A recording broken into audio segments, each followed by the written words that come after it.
I'd like to turn to an ad produced by the Emergency Committee for Israel, which alleges that Trump supports dictators. The ad started airing last month. The world would be better off with Saddam Hussein 100%. and Gaddafi in power. 100%. Looking at Assad and saying maybe he's better than the kind of people that we're supposed to be backing. And I think Russia can be a positive force and an ally. But you know, whether you like Saddam Hussein or not, he used to kill terrorists. Glenn Greenwald, in one of your recent articles, you suggest that Hillary Clinton has demonstrated comparable support for what you call, quote, the world's worst despots. Well, two things. You know, that article that I wrote about Hillary Clinton grew out of the debate where she attacked Bernie Sanders for comments he made in the 1980s.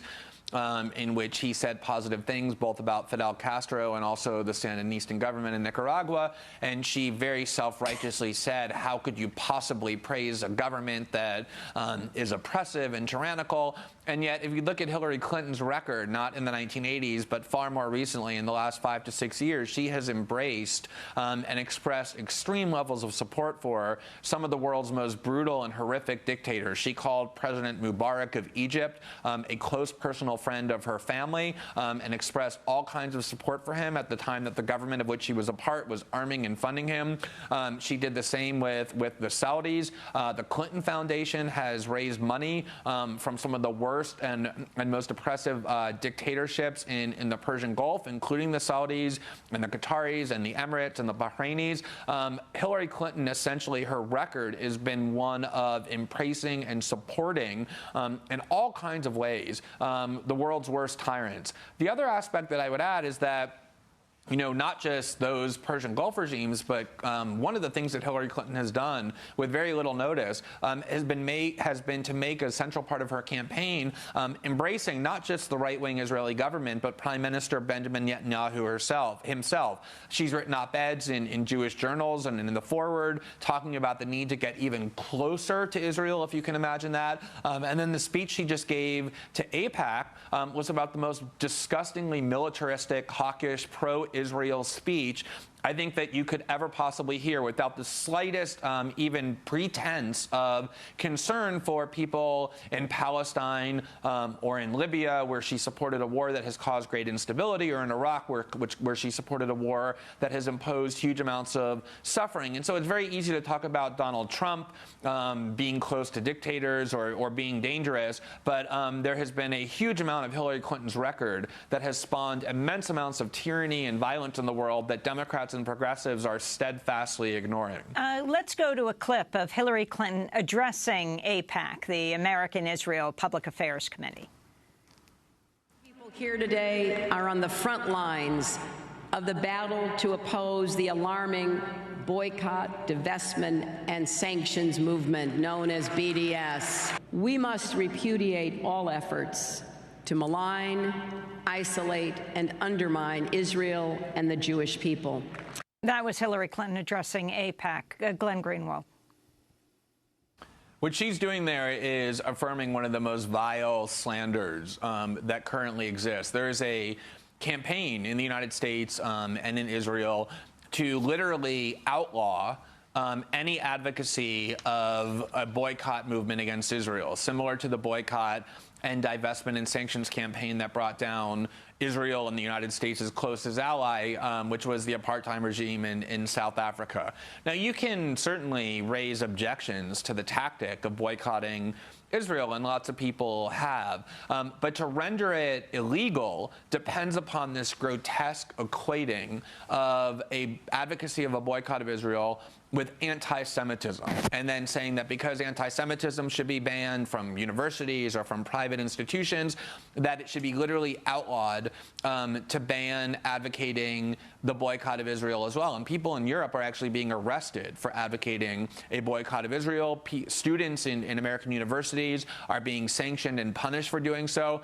And what Hillary Clinton did was go before AIPAC and pander as grotesquely as she typically does by affirming this line that if you malign, quote unquote, the government of Israel and support a boycott of it in opposition to their decades-long occupation of the Palestinians, it means essentially that you're guilty of maligning the Jewish people. people. She's conflating the government of Israel with Jews, which, ironically enough, is itself a longstanding anti-Semitic trope. But it's just part of her moving to the right in order to position herself for the general election by affirming some of the United States government's worst and most violent policies. Now, Democratic candidate Vermont Senator Bernie Sanders was the only one to skip the AIPAC conference earlier this week. He did address the issue on the campaign trail, though, from Utah, calling for an end to Israel's occupation of Palestinian territories.